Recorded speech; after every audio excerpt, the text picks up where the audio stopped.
कल्पना कीजिए कि आप ब्रह्मांड के एक मुसाफिर हैं और पहली बार पृथ्वी की ओर बढ़ रहे हैं। दूर से ये नीला गोला एक जैसा दिखता है, लेकिन जैसे जैसे आप करीब आते हैं आपको एक अजीब सी असमानता दिखाई देती है। कहीं मीलों तक सन्नाटा है, न कोई इंसान न कोई परिंदा, और कहीं पैर रखने की जगह नहीं है। क्या ये सब इत्तेफाक है? क्यों दुनिया की 90% आबादी सिर्फ 10% जमीन पर सिमटी है? क्यों अमेज़न के घने जंगलों में रहने वाले जीव सहारा के तपते रेगिस्तान में नहीं मिलते? आज की कहानी किसी राजा या रानी की नहीं, बल्कि खुद हमारी धरती और उसके भौगोलिक वितरण की है। एक परिवार की जुदाई। हमारी कहानी आज से लगभग 30 करोड़ साल पहले शुरू होती है। तब न भारत था, न अमेरिका, न यूरोप। सब एक थे, एक विशाल भूखंड जिसे हम पेंजिया कहते हैं। लेकिन पृथ्वी के गर्भ में छिपी आग और टेक्टोनिक प्लेट्स की हलचल ने इस महापरिवार को तोड़ दिया। जमीन के टुकड़े अलग होने लगे। ये सिर्फ मिट्टी का अलगाव नहीं था, ये जीवन का बंटवारा था। जो पौधे और जानवर जिस टुकड़े पर रह गए, वे वही के होकर रह गए। ऑस्ट्रेलिया का कंगारू इसी जुदाई की एक मिसाल है। वो लाखों सालों तक बाकी दुनिया से कटा रहा, इसलिए वहां का जीवन पूरी तरह अनोखा विकसित हुआ।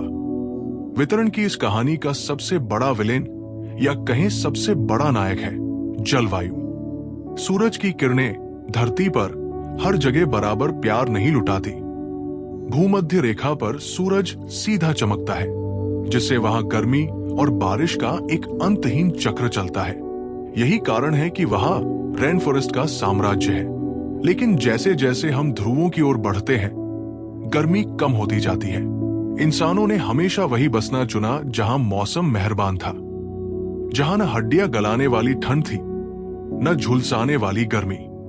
इसीलिए कनाडा और साइबेरिया जैसे विशाल देश आज भी लगभग खाली पड़े हैं, जबकि दक्षिण एशिया के छोटे छोटे हिस्सों में करोड़ों लोग बसे हैं। इंसानी इतिहास गवाह है, हमने हमेशा पानी का पीछा किया है। भौगोलिक वितरण में नदियों की भूमिका एक मां की तरह रही है। सिंधु घाटी हो, मेसोपोटामिया हो या मिस्र की सभ्यता, इंसान ने वही घर बनाया जहां पानी ने रास्ता दिखाया। पहाड़ों की ऊंचाइयों पर जीवन कठिन था, इसलिए लोग नीचे मैदानों में उतरे। उत्तर भारत का विशाल मैदान आज दुनिया के सबसे घने इलाकों में से एक है, क्योंकि यहाँ की मिट्टी उपजाऊ है और नदियां कभी नहीं सूखती। पानी ने तय किया कि कहां शहर बनेंगे और कहां वीराना होगा। सिर्फ इंसान ही नहीं, कुदरत ने हर जीव को उसके पते पर पहुंचाया है। इसे हम बायोग्राफी कहते हैं। रेगिस्तान में ऊंट ने अपने पैरों को गद्दीदार बनाया और कुबड़ में वसा जमा की। टुंड्रा के इलाकों में भालुओं ने अपनी त्वचा के नीचे चर्बी की मोटी परत चढ़ाई। ये वितरण रैंडम नहीं है, ये अनुकूलन की एक लंबी जंग है। प्रकृति ने हर जलवायु के लिए एक अलग सांचा तैयार किया है। अगर आज हम किसी जीव को उसके प्राकृतिक भूगोल से हटाकर कहीं और डाल दें, तो वो पूरी प्रजाति ही खत्म हो सकती है। लेकिन कहानी में अब एक मोड़ आता है। 21वीं सदी का इंसान अब भूगोल की बेड़ियों को तोड़ रहा है। पुराने दौर में रेगिस्तान का मतलब था मौत, लेकिन आज वहां दुबई जैसा शहर खड़ा है। तकनीक ने हमें सिखा दिया है कि समुद्र के पानी को मीठा कैसे करना है और पहाड़ों को काटकर सड़कें कैसे बनानी है। अब वितरण सिर्फ प्राकृतिक संसाधनों पर नहीं, बल्कि आर्थिक अवसरों पर निर्भर है।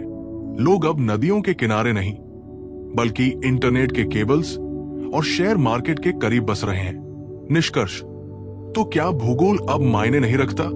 नहीं, ऐसा नहीं है। ग्लोबल वार्मिंग और क्लाइमेट चेंज एक बार फिर से इस भौगोलिक वितरण को बदलने वाले हैं। समुद्र का जलस्तर बढ़ रहा है, जिससे तटीय शहरों का भूगोल बदल जाएगा।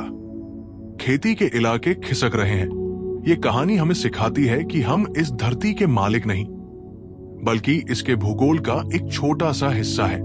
वितरण का ये संतुलन ही जीवन का आधार है। हमें इसे समझना होगा, ताकि आने वाली पीढ़ियां भी इस नीले ग्रह की विविधता का आनंद ले सके। अगर आपको भूगोल और जीवन की ये कहानी पसंद आई, तो इसे शेयर करें और सोचिए, अगर आप अपना शहर छोड़कर कहीं और बसना चाहें, तो भूगोल का कौन सा कारक आपको सबसे ज्यादा प्रभावित करेगा? हमें जरूर बताएं। आपने मुझे इतना ध्यान से सुना, उसके लिए हृदय से धन्यवाद।